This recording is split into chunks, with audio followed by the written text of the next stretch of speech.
Okay, so Technique Tuesday for another week. What we're about to do is we're going to launch into a series of videos where we're going to go through some different uses for kettlebells, but more importantly, some movements using the kettlebells that are going to help with your shoulder stability. Today we're going to be going through just an overhead kettlebell walk. We're just going to go through the positioning of the kettlebell, how you should be holding it, etc., etc. Next week I'm going to talk to you about doing a handstand hold. I know a lot of people want to get, a handstand or be able to do a hold against a wall or be able to do some handstand push-ups. So this movement that we're going through today is a really good accessory movement to try and help build that stability overhead. It's also going to really help you with any pressing movements. So your overhead press, split jerk, push press, so on and so forth. So when we set up for the overhead kettlebell press, if you're able to just snatch the weight up, you can. Preferably what I would get you to do is clean, and then we're going to press overhead. When we press overhead, what we're looking for is we're looking to press up through our lats, really get that rotation, really try and reach up, not using our traps, but using those lats. What I'm also looking for if I bring the kettlebell back down is I want to maintain a false grip on the kettlebell. So have that kettlebell running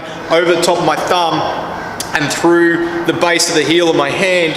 What that'll allow me to do is it'll allow me to keep a nice straight wrist. So if I press that overhead, okay, when I'm here in this position, I want to keep those ribs tucked down. So if I'm doing a single armed walk, I can do that. I can do whatever I want with my other arm.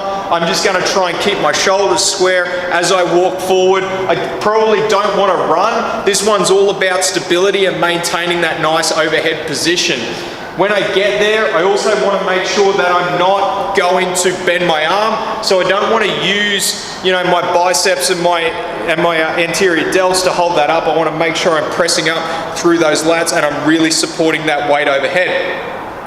If another variation I can do of that is I can do it with two kettlebells, so I can clean one up again, and then I'll just push press both overhead. Again, making sure I don't want to get into an overextended position, so I don't want my butt tilted back, I don't want my ribs flared out. I want to make sure I'm maintaining that nice press up through the kettlebells, and I'm just able to maintain that nice position as I walk through.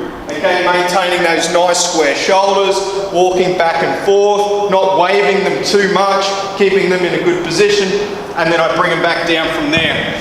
So, when we move on to doing the handstands, we're going to talk about pressing up and keeping those lats engaged and not using those smaller muscles and using those bigger muscles throughout our lats to support our weight. So we want to replicate that same position with the kettlebells.